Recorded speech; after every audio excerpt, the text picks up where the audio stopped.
The official also said authorities were stunned that a group broke up operational security, meaning they talked likely knowing that it would be picked up. Oh, really? By intercepts. So in other words, they don't care. They are not afraid of us. Don't care. Now, what would cause, Stu, come up with an example of something that would cause you to believe that the United States of America was a toothless tiger.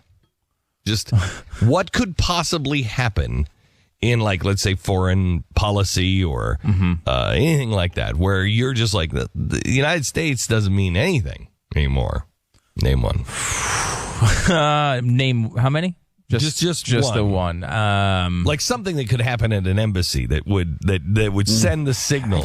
Embassy. Again, I don't like something that might happen in like an embassy, like in Mexico City or something. No. Like in I'm just making this up. Like in Libya, like in Benghazi. Libya.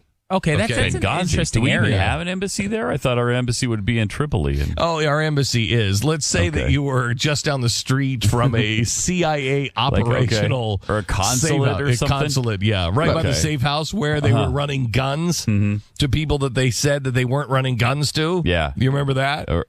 Sort of. Sounds familiar. Yeah. So what would happen? It happened a long time ago, let's just say that you'd get together and to stop the gun running, you would kill all of the CIA agents, 35 of them.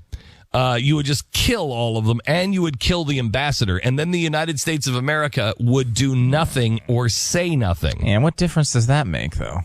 I can't think of any. Well, you'd kill the ambassador. What difference does it make? But what difference does it make? At this point.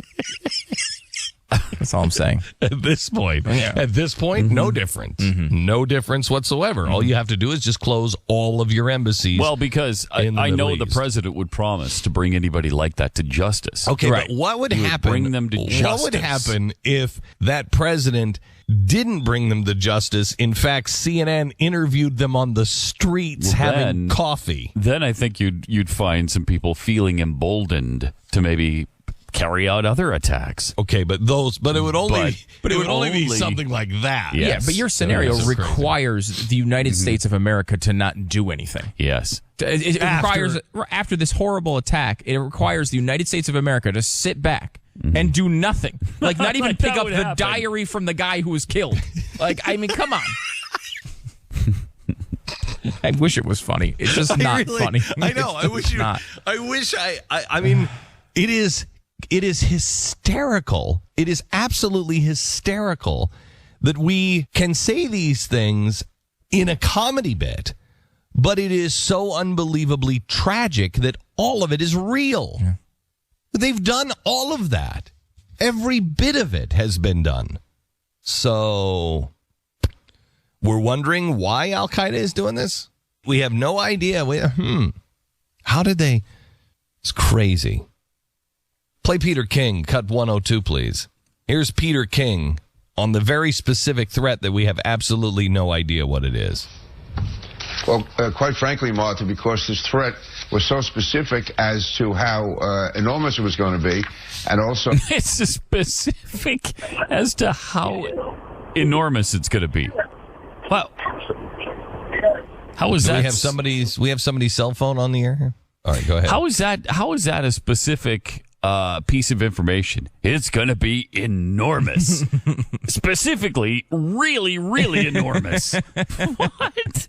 It's not specific information at all. It's really not. Certain dates were given, but it didn't specify where it's going to be. And, the assumption is that it's probably most likely to happen in the Middle East at or about one of the embassies, but there's no guarantee of that at all. So we have the region of the world, not the specific continent. Could be Africa, could be... We don't even have or that. It could be here. We don't have that. We don't know. It could be here. Right. Yeah, we don't know. And if they were really... Now, let's just play this out in our head.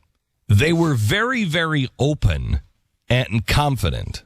Okay? So they were extraordinarily open. They're like, hey, Stu, You know that big thing we have planned next Tuesday? The really big thing? The really big thing that'll be catastrophic? I do, but you use the date Tuesday, so... Well, it could be any Tuesday. Right. Could be any Tuesday, not necessarily next Tuesday. I didn't mean to be that specific. But it's big. That's the big it's thing. It's really big, and don't forget, it's happening somewhere in the Middle East.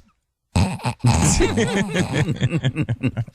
mean, we are this dumb. We are this dumb. They could be planning it for here. They could be planning it for Canada or for England. They could be planning it anywhere. And we are this stupid.